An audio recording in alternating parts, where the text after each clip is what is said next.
안녕하세요. 공부에서 남주자입니다. 오늘은 오찬호 작가의 나는 태어나자마자 속기 시작했다를 살펴보겠습니다. 자유의지라는 착각 속에서 우리가 어떻게 보이지 않는 상자에 갇혀 살고 있는지에 관한 이야기입니다. 시작하겠습니다. 우리는 태어나자마자 속기 시작했습니다. 아무런 의심 없이 받아들인 일상의 선택들이 사실은 누군가 만들어둔 거대한 상자 속에서 벌어지는 일이라면 어떨까요? 우리의 자유의지가 과연 진짜인지 묻는 것이 그 출발점이죠. 회의실 창가, 불합리한 현실을 마주한 청년이 분노를 삼킵니다. 그러자 주변 어른들은 일단 성공부터 해라. 사회를 바꾸는 건 힘을 가진 나중에 해도 늦지 않다고 조언하죠. 대단히 현실적인 처세술 같지만 이것이야말로 완벽하게 속고 있는 프레임입니다. 기득권은 자신과 성향이 다른 사람에게 결코 자리를 내어주지 않거든요. 그 시스템에 철저히 순응하며 성공의 사다리를 오르는 과정에서 개인은 필연적으로 과거 비판적이었던 자신을 스스로 부정하게 됩니다. 결국 혼자 힘으로 성공해서 세상을 바꾸겠다는 약속은 영원히 지켜지지 않는 신기루로 남게 됩니다. 아리스토텔레스가 인간을 사회적 동물이라고 부른 건 무리지어 산다는 이야기가 아니었습니다. 기원전 그리스의 철학자가 수천 년 전에 이미 간파한 것은 인간이 자신이 속한 사회적 조건에 철저하게 구속당하는 수동적 존재라는 통찰이었거든요. 사람들은 흔히 사회가 어떻든 자신은 자유의지를 가진 독립적인 인간이라고 굳게 믿고 싶어 합니다. 하지만 내 생각의 뿌리가 실제로는 사회가 허락한 범위 안에 머물고 있다는 사실을 인정하는 것에서부터 진짜 자유는 시작됩니다. 세상에 우연한 만남이란 없습니다. 영화 번지점프를 하다를 보면 수많은 사람 중 한 교실에서 만난 것을 두고 기가 막힌 확률의 인연이라며 낭만적으로 표현합니다. 그런데 사회학의 렌즈로 보면 이 낭만은 산산조각 납니다.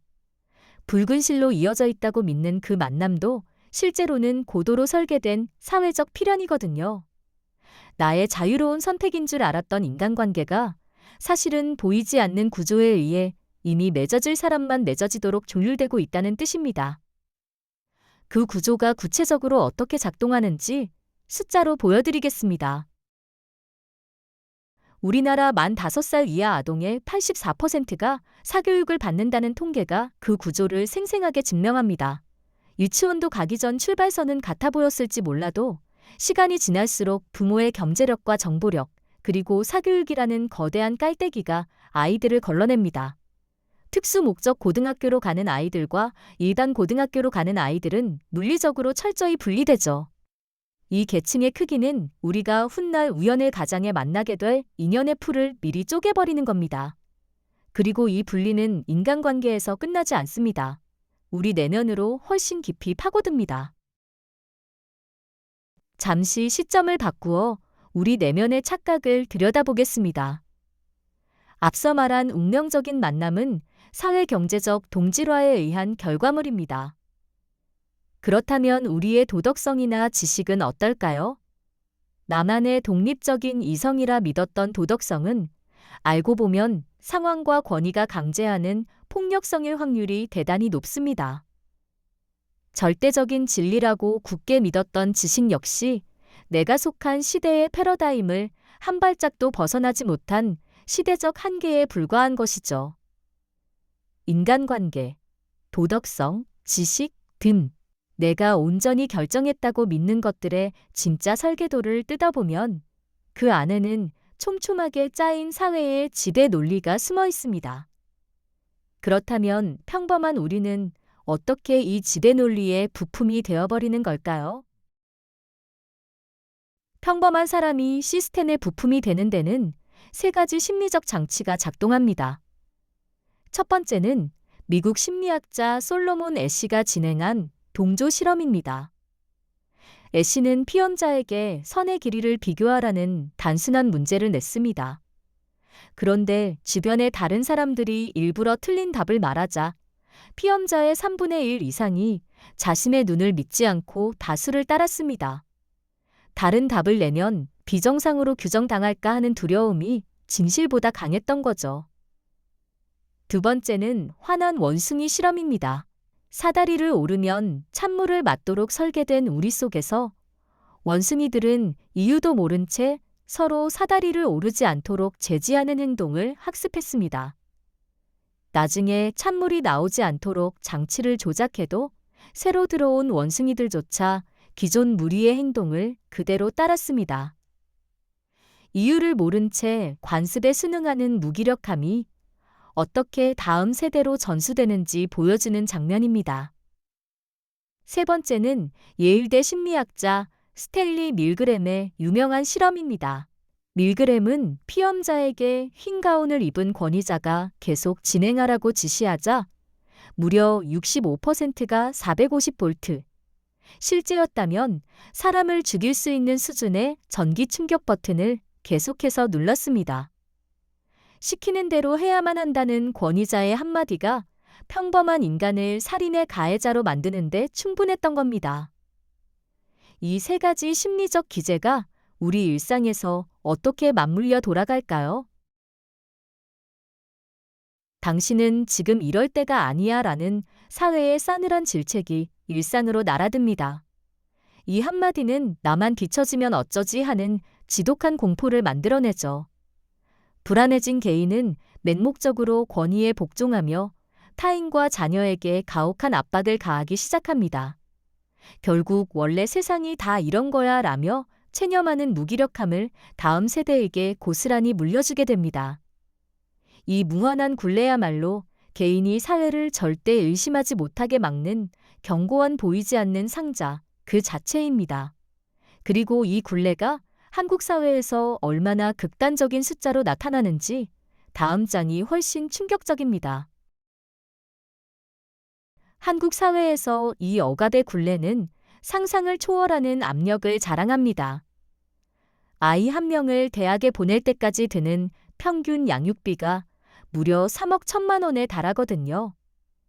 밀그램의 실험에서 65%의 피험자들이 권위자의 압박에 눌려 타인에게 고통을 주는 버튼을 눌렀듯이 한국의 부모들 역시 거대한 사회적 강요에 짓눌려 아이들에게 무의식적인 가학을 자행하고 있습니다.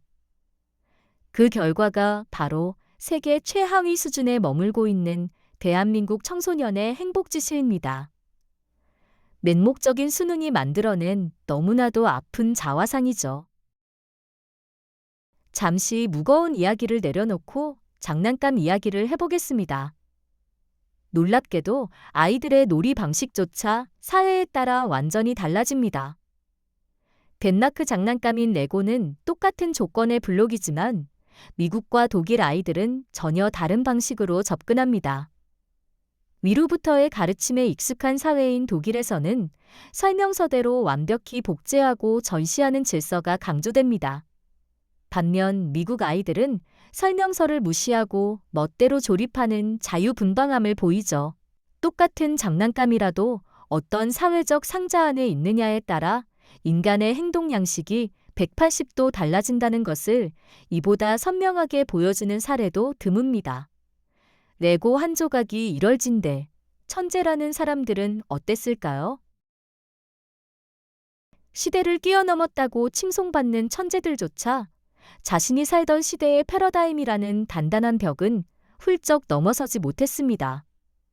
죽을 때까지 아메리카 대륙을 인도라고 굳게 믿었던 당대 최고의 탐험가 콜럼버스가 좋은 예시입니다.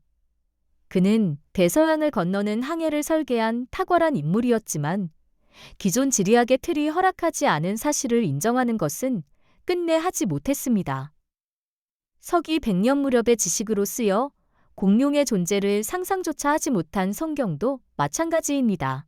제 아무리 비상한 인간의 사고라도 결국 그 사회가 쌓아올린 역사와 문화, 그리고 교육 수준이 허락한 상자 안에서만 작동한다는 한계를 뚜렷하게 보여주는 대목입니다.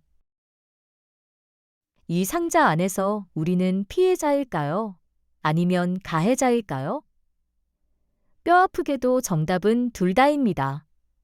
우리는 살인적인 경쟁과 스펙 강요에 짓눌려 괴로워하는 억울한 피해자입니다. 하지만 동시에 생존을 핑계 삼아 그 낡은 문화를 꾸역꾸역 수용하고 타인과 다음 세대에게 동일한 잣대를 들이미는 잔인한 가해자이기도 하죠. 이 두 지점을 뼈저리게 자각하는 순간 사회가 변한다고 내 삶이 달라지겠어라는 오랜 체념의 벽에 드디어 틈이 생기기 시작합니다. 그 틈에서 가장 먼저 부서져야 할 환상이 있습니다. 사회가 병들면 개인도 병들기 마련입니다. 비상식적인 사회 시스템이 주는 고통을 그저 긍정적인 마인드나 개인의 강한 멘탈로 버텨내라는 조언은 참으로 무책임한 허상에 불과합니다. 머리 위로 쏟아지는 찬물의 강도가 개인이 감당할 수 있는 임계점을 넘어서면 그건 개인의 의지력으로는 결코 해결할 수 없는 거대한 재난이 되거든요. 나를 채찍질하기 전에 나를 짓누르는 찬물의 밸브부터 잠그는 것이 올바른 순서입니다.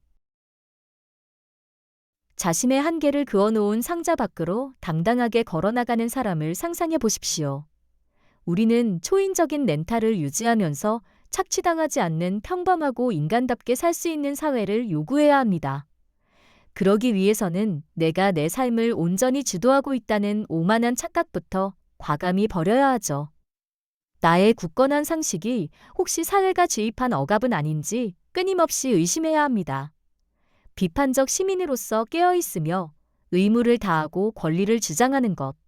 그것이 이 가혹한 세상에서 가장 도덕적이면서도 실용적인 진짜 생존법이기 때문입니다. 당신을 옭아매던 보이지 않는 상자를 부수는 망치는 지극히 당연하다고 믿었던 것들에 서늘한 물음표를 던지는 데서 시작됩니다. 지금까지 오찬호 작가의 나는 태어나자마자 속기 시작했다를 살펴봤습니다. 책을 통해 더 풍부한 내용을 확인해 보세요. 부족한 영상이지만 구독과 좋아요 부탁드립니다. 시청해 주셔서 감사합니다.